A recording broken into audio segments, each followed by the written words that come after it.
All right, we're inside today, Saturday, July the 23rd. Mike is keeping me company, keeping an eye on me. Got the ball game on TV, Blue Jays versus Red Sox, go Jays. And we've got some stock Zenith Stromberg carburetors on the coffee table in front of us that we're just about to dig into. We're going to do an indoor project today. It's about 100 degrees Fahrenheit and high humidity outside, so I thought it'd be a little bit more comfortable to work on the carbs inside on the coffee table while we enjoy watching the ball game and in the company of Micah, my supervisor. All right, for any of you who've been following along with my 1968 Triumph TR250 project, you'll know that I've got Triple Webers installed on that car. What you probably don't know is that I've been having some serious issues actually getting them tuned. And I've taken them apart a couple of times. Obviously, I took them apart initially to give them a good cleaning in an ultrasonic bath and rebuilt them completely with new gaskets, etc. The only problem I'm having now is that when I'm trying to tune them, I'm not getting the tunability that I'm looking for out of them. So I believe there's actually some internal issues with the carburetors that need to be resolved.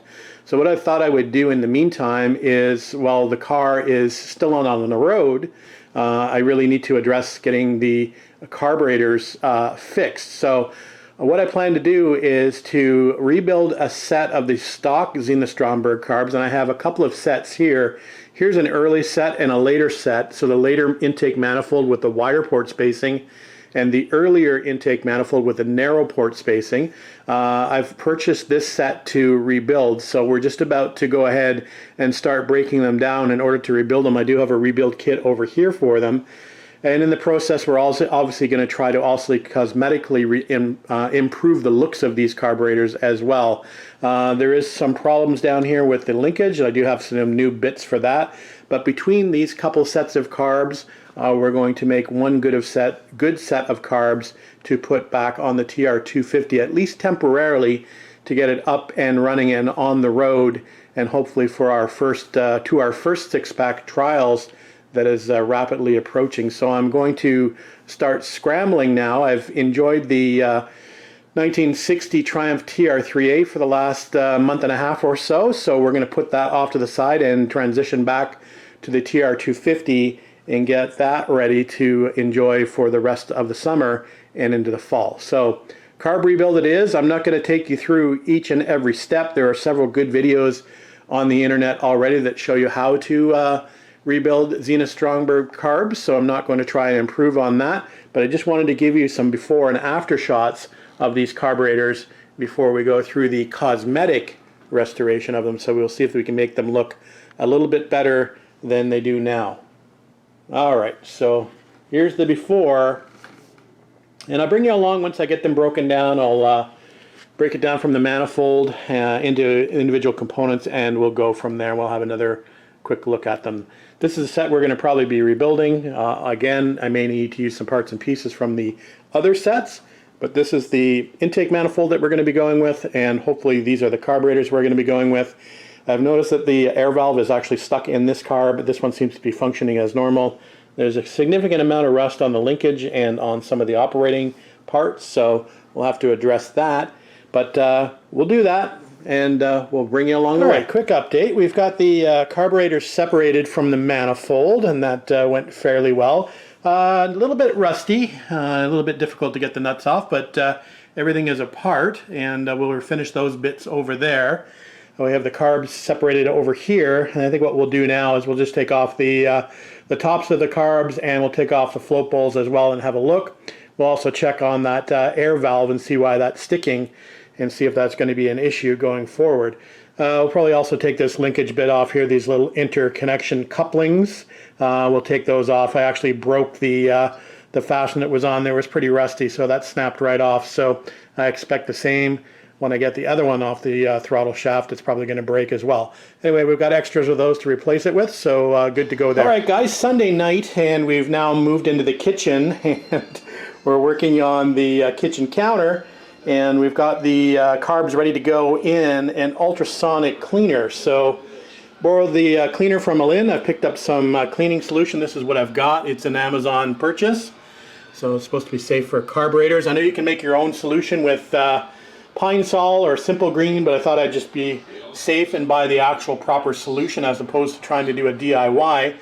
So anyway, we're just about to soak these, or give them the first run through the bath, and as you can see, they're pretty crusty. We'll see how this does. I've done other carbs and ultrasonics cleaners before. We'll see how it does as far as the rust is concerned. I'm not expecting it to take the rust off, but we'll see if it takes off most of the other grime. My backup plan is to actually soda blast these, so we'll see how we do just with the ultrasonic cleaner, and the soda will be the backup as mentioned. So here we go. We'll put it through one cycle, and we'll come back and show you when that's done. Alright guys, it's the next day, and we've let the parts dry overnight, and I thought we'd take a quick look at what they look like after 2 sessions of about, I think around 15 minutes each in the ultrasonic cleaner with the ultrasonic cleaning solution. And here's what they look like after an overnight dry. Again, they look pretty good. Obviously still need some polishing, but they cleaned up fairly nicely internally as well. Same with the float bowl.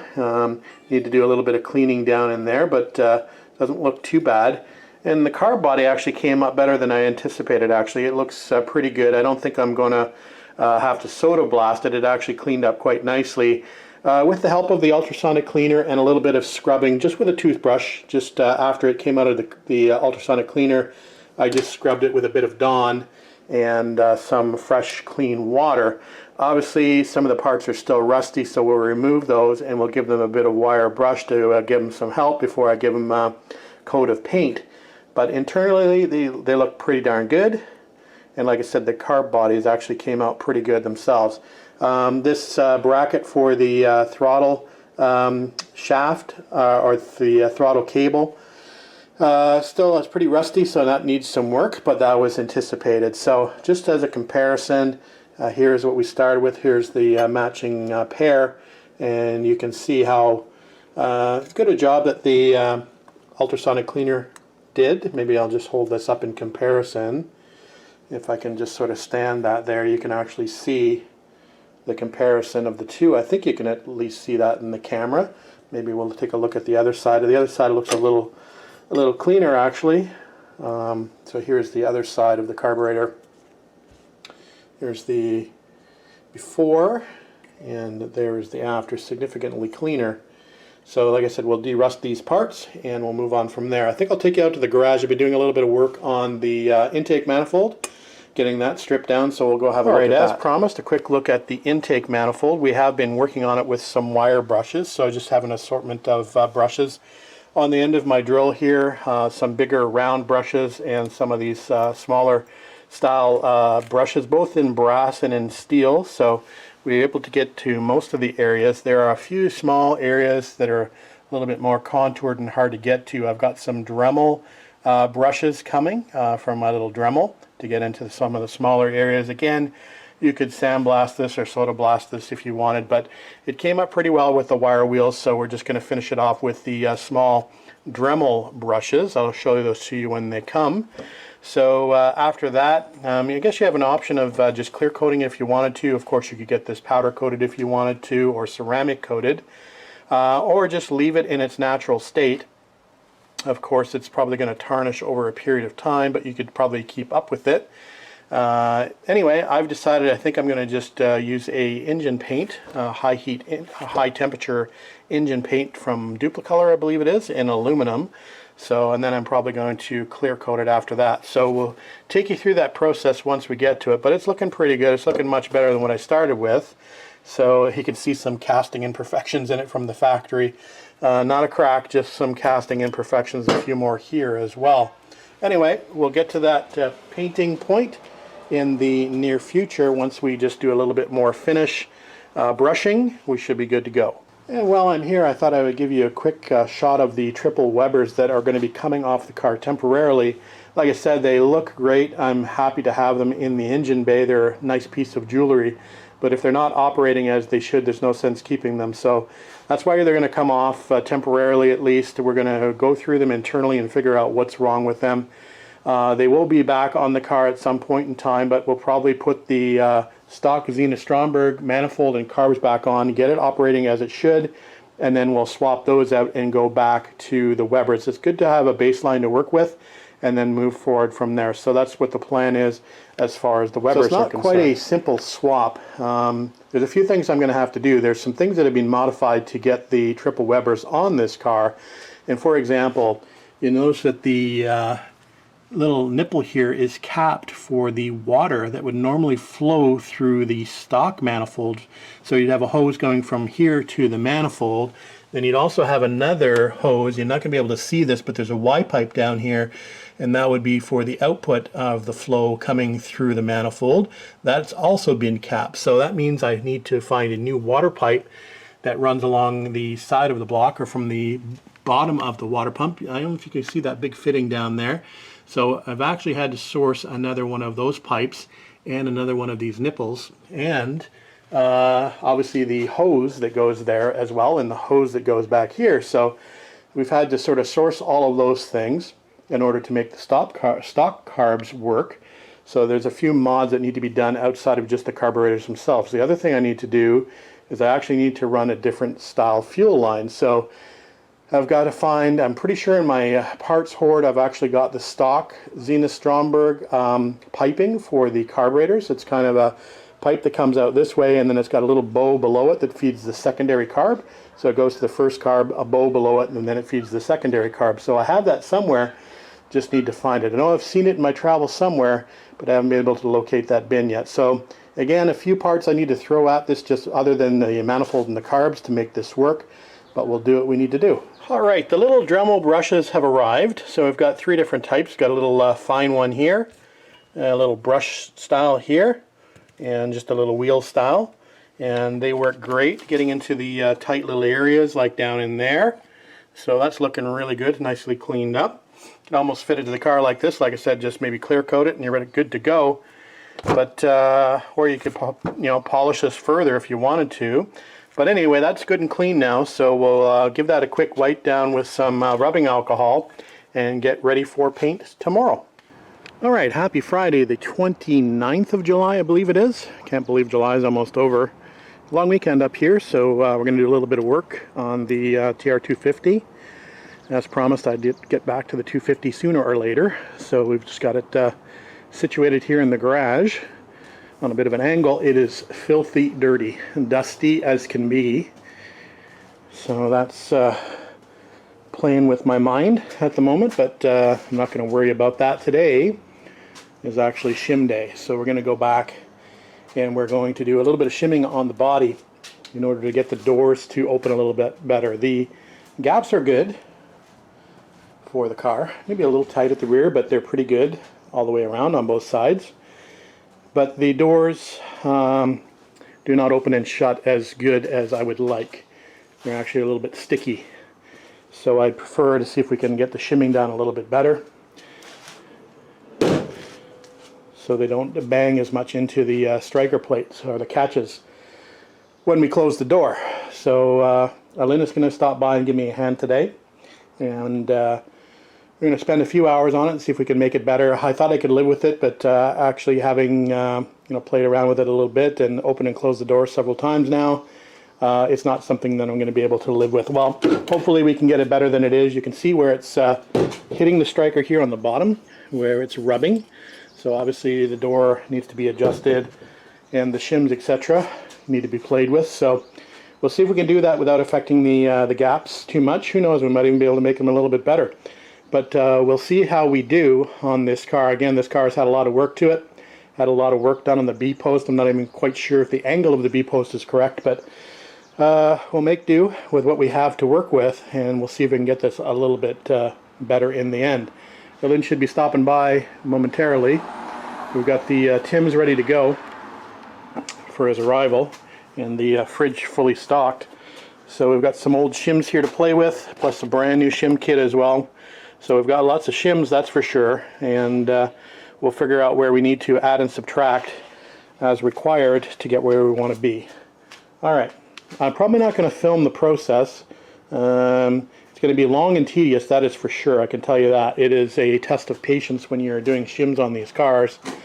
So I just wanted to let you know that we're actually working on the 250, because everybody seems to want me to get back to it. So We are indeed back on it. I have to scramble a little bit now in order to get this ready for my next trip, which is going to be to the 2022 version of the six-pack trials, which is in Kentucky. So we've got a little bit of time to get this ready. So as you know, this video is going to probably fall between my carb rebuilding videos. So I've been working on the carbs in order to get this car running a bit better, so we can do a little bit of work on the Webers as previously mentioned. Then we've got to go to the alignment shop, and then we've got to get it safetied and certified, and then we'll clean it up and detail it, and then we should be good for the road. So we're pretty close. Just a few more things to wrap up before we can get this thing safely on the road. So I'm going to start with the shimming today, and hopefully by the end of the day we'll have the doors opening, closing a little bit better than they are now. Alright guys, Saturday, July the 30th. Welcome back to the garage, and had a good day yesterday. Spent a few hours on getting the doors to operate a little bit more freely than they were. We did a little bit of shimming, so good to go there. This one's still got a little bit of a stick out at the bottom of the door, very much like my my TR6, and that primarily is due to new door panels and new seals, and they seem to be causing the door to not quite close as tightly at the bottom as I'd like. Driver's side is a little bit better actually, not much of a stick out. I think we're pretty good there.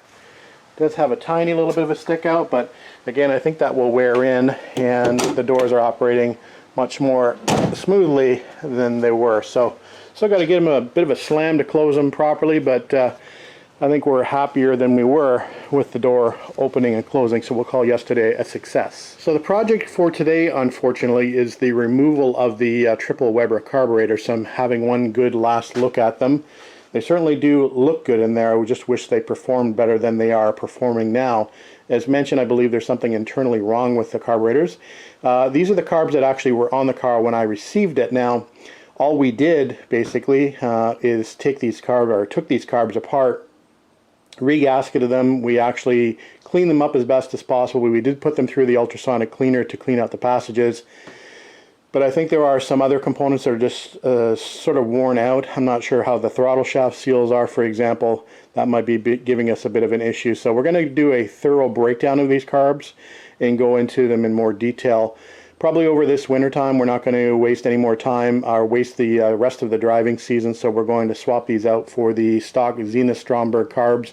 Actually not the stock ones that came off this car, because obviously I don't have them, but we do have a proper manifold, intake manifold for this car that we've cleaned up and painted, and we do have some Zenith Stromberg carbs. I've actually got a number of carbs. I've probably got about 8 different carbs inside that I've been going through. I found a fairly half-decent set. We'll revisit that once I go back inside and start reassembling those carburetors after their bath in an ultrasonic cleaner. But in the meantime, what I'll do is I'm going to start the process of removing these Triple Webers to get them out of the way so we can get on to the installation of these ZS carbs. And I'm running out of time. I want to get this car ready for the six-pack trials in Kentucky at the mid to end of September. I'm not exactly sure of the date. I'll have to check on that, but I think it's mid to end September. So not a lot of time to get this done.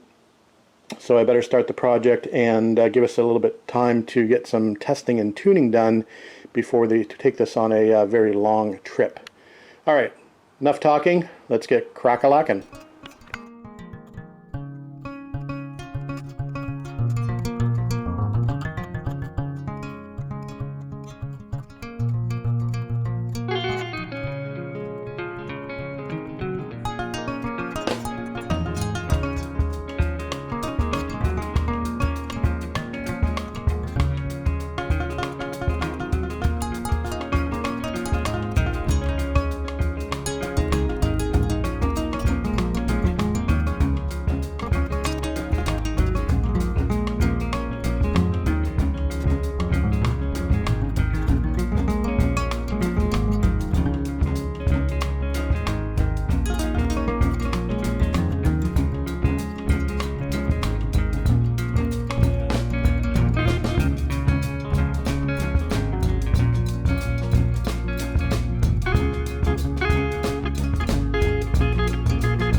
Alright, doesn't take me long to take carburetors on and off these days, so probably about 20 minutes or so, and the Weber carbs are off.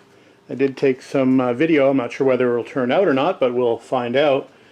So yeah, looking kind of bare, and obviously going backwards, but got a few more things to do now before we start with the reinstallation of the stock Zenith Stromberg carbs. I previously mentioned in the video some things need to happen here. We need to uncap this nipple here, first of all. This has been welded shut for the Webers, so we've got a new fitting for here. I did mention back here as well, in this Y-pipe fitting back here, we've got another fitting that's been welded close. We need another Y-pipe for back here. So I do have another one of these coolant pipes that runs from the back of the water pump all the way back through to here. So I do have another one, but it needs to be cleaned up, so we'll probably go ahead and do that now. We're also going to attempt to remove this fitting. Hopefully it cooperates with us and comes out fairly easily. So those are the next steps as far as the carb replacement project are concerned, and we'll continue working on refurbing the stock carbs as well back inside the house as an indoor project. Alright guys, I've been continuing on without you, and I did remove this welded up nipple off of the top of the water pump. So that was in there pretty well, and you can see the threads are a little rusty, so that was a bit of a challenge to get out. We also removed this water pipe from the bottom of the water pump, so this is the one that goes alongside the engine block. And again, you get a better shot basically how that has been welded up. So I have another one of these downstairs that we'll have to clean up as mentioned, and we'll utilize, and hopefully the olive looks okay on the other one that I have. Otherwise we're going to have a bit of a leak there. So that's the next step, is to round up these new parts, or these new used parts, and get them cleaned up and get them installed, and get ready to install the new manifold and carbs. Alright, good morning guys. Now Sunday, and back on the project, and we are cleaning up some rusty bits. Here is the nipple that I need to replace the welded up one that I'd shown you previously here. So we're going to remove this, clean it up a little bit, and get that installed on the car. And here is the new pipe for the water, and there is the openings that we require at the rear. As mentioned previously, the other one had been welded up as it wasn't used on the Weber conversion. So we'll get this cleaned up. This is the area I'm concerned about here with a little olive at the end, which is looking a little green. But we'll see if we can get this cleaned up and moving freely, and we'll give it a quick coat of paint as well. Everything else looks pretty good. A lot of times these ends get a little bit thin and rusty, but these seem to be pretty beefy, so we're good to go there. So let's see if we can get these cleaned up, painted up, and get them on the car. The carburetors, I managed to finish the rebuild on those inside yesterday, and I'll bring those out shortly after we get the water pipe installed as it needs to be. I did actually find the hoses that are going to be required. I needed a hose for here and a hose for here. Obviously they weren't utilized on the Weber conversion either, so I had to make sure I had those hoses. So again, it's not exactly straightforward switching from Webers to back to the traditional or stock carbs. There's a few other things that need to be modified, or modified back to stock, let's say, in order to make the stock carburetors work. So anyway, let's get busy. Let's get these removed and cleaned up and installed on the car, and we'll come back. All right, that was a chore getting the nut and the olive off of the new rusty pipe, and the nut was rusted solid to the pipe. So we've rescued the nut and the olive from the old pipe, and we're going to utilize it on the new pipe, or the new old pipe. So there's where that was. You can see where it starts to rust there around the bottom or the base of the nut. So we've got it sitting out here in the garage, or on the driveway. We're giving it a quick coat of paint so we're letting that dry in the sun so we can handle it fairly quickly. So that will be ready to go. One more thing I needed to do with the older style manifold, the top studs have to be removed because there are actually through bolts through the manifold on the old style manifolds. They don't actually use the studs. So I've removed those 3 studs here, 1, 2, 3, and we're getting ready to install the carbs eventually. We're going to tighten those manifold nuts while we have the exhaust header nuts while we have good access, just to make sure they haven't backed off. So we'll do that now before we forget, and then we'll we'll proceed to the next step, which is putting that pipe in and getting the hoses situated at the rear of the car here and at the front of the car. I'll have to dig those out and find some clamps for them, so that's the next part of the process. Alright, new carbs are on, but we have issues, and I'll show you those in a sec. But here are the new carbs, the freshly rebuilt carbs, and new manifold. It's looking pretty good. I think it'll look okay with some nice filters on there. And it's an older intake with newer carbs, so these have the adjustable jets in them. I put the carbs on to figure out what hoses I needed, so I've got the front hose run there, and we're just figuring out the rear hose that we need to run here. Here's the problem. The header is extremely close to this hose on this side. I think I can get the hose on with a clamp. What I'm concerned about is when I actually run the car, that it's just going to melt through the hose. There's a bit more clearance on this one here at the back that I might be able to get away with. It is a ceramic coated header, so it is going to run a bit cooler, but it is going to still run pretty hot. So that is my concern at the moment. So I'm trying to figure a way out of this quandary.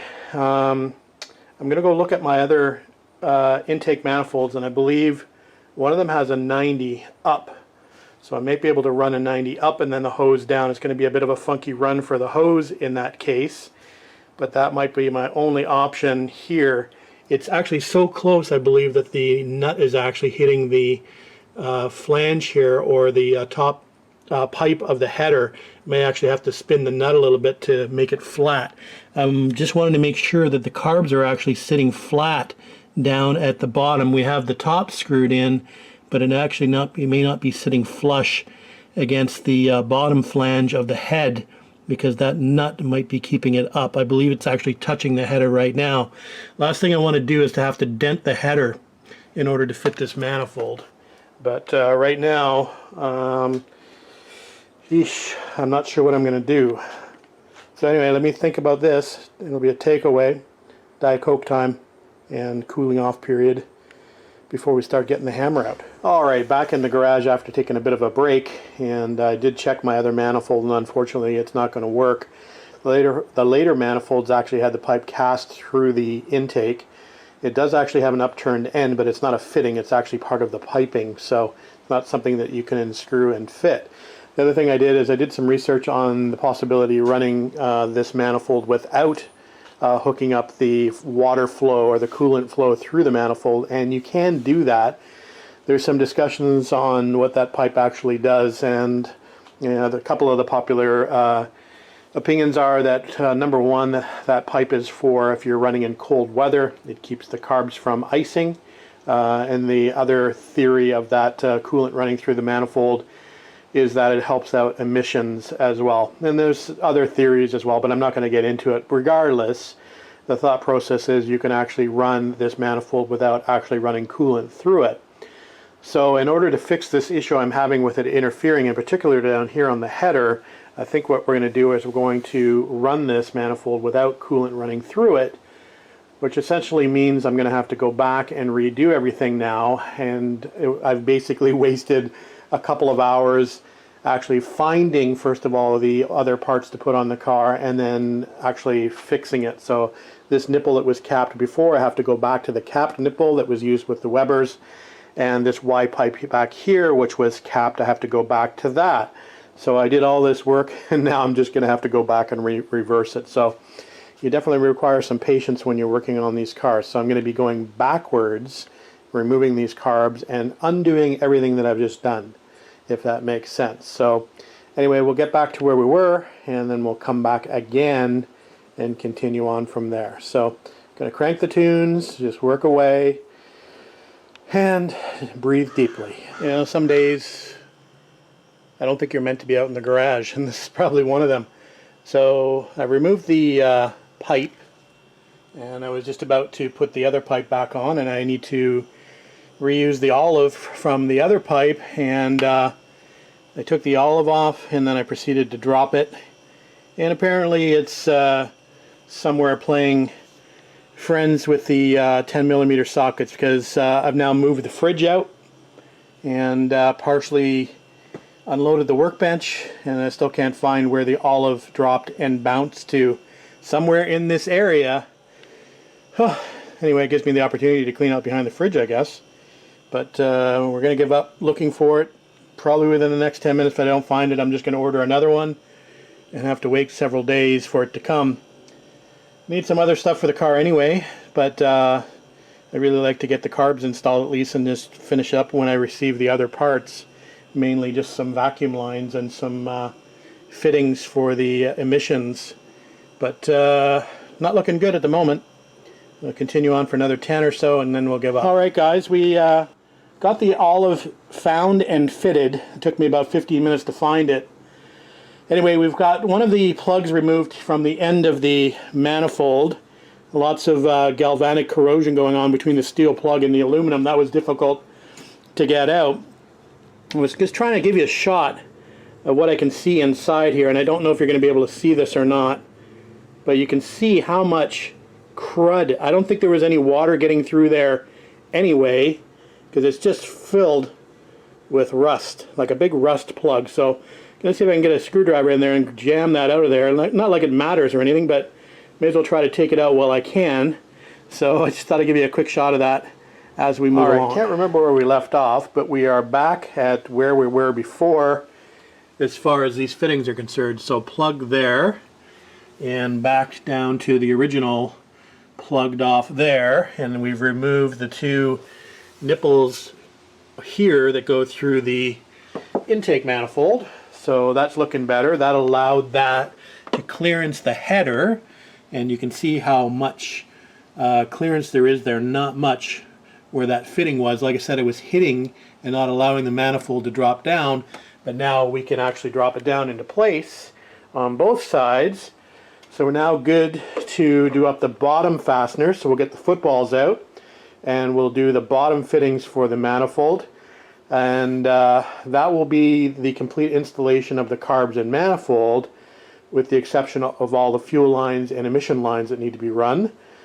So we're going to do that now. We'll put the footballs on. That should take a little bit of time, a little bit of a challenge to do that, and then we are going to have to wait for some parts to arrive to be able to finish this project. And we'll get them ordered this week and hopefully receive them by the end of the week and get this car back up and running. Anyway, let's go ahead and do the bottom fasteners up, and then we'll move on to another project. One other thing that I'm finding extremely difficult as we work our way to put those footballs on the bottom is the access here in the center. And I've dropped out the linkage, the interconnection linkage on the throttle shafts to try to get some more room.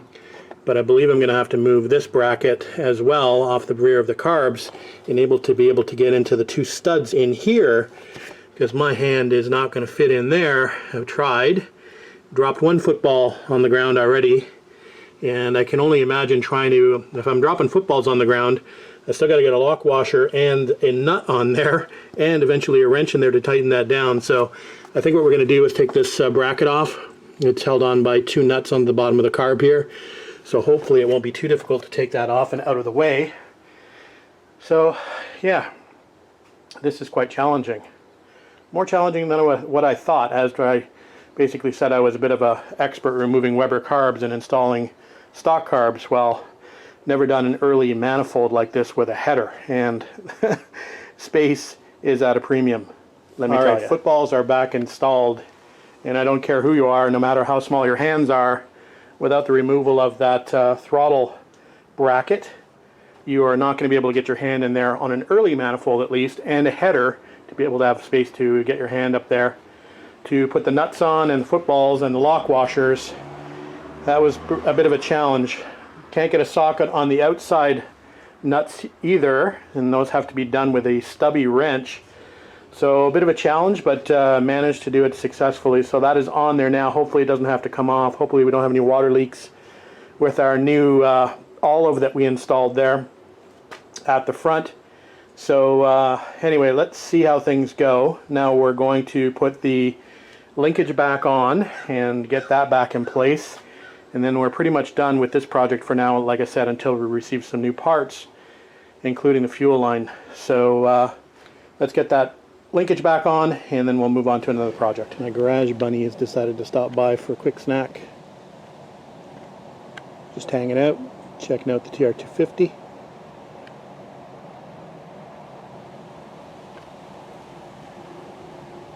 What you up to, bud? What you up to? How come you're not scared of me? Do you know what Hassenpfeffer is? Alright, holiday Monday morning, and we're just organizing and putting things away after our project has ended. And I wanted to show you the after results of the carb that I had been working on that you saw me take some video of earlier going in the ultrasonic cleaner. So here's that carb that we finished and did a little bit of polishing on. So just wanted to show you the after versus the before. I'm not sure whether I took this part of the video or not, but I wanted to make sure that you were aware that the carbs that I ended up putting on the car, although they went through the same process, they were not the carbs that I showed in the actual ultrasonic cleaning video. These are slightly different. These are a little bit older carbs. The carbs I ended up putting on the car were actually a little bit newer carb with adjustable jets versus these original carbs here that are for earlier cars. The other thing I wanted to show you before I put it away is the manifold here on the newer TRs. So this is a wide port manifold, and I wanted to show you this little upturned fitting I was talking about, and it's actually not a fitting. It's actually cast directly into the intake manifold, so there was no way I was going to be able to remove this and obviously put it on the other intake. So it's actually cast right through the actual aluminum of the intake manifold. So I just wanted to show you that. So these carbs have seen better days, but they're worth saving and cleaning up one day. We'll go through these. I may have another application for them. So we'll put them away for now in a safe place, along with the others that I have. And who knows, we might end up digging them out in the future. All right, that's it for this video, guys. We'll catch you on the next one. And thanks for watching, thanks for commenting, and thanks for subscribing.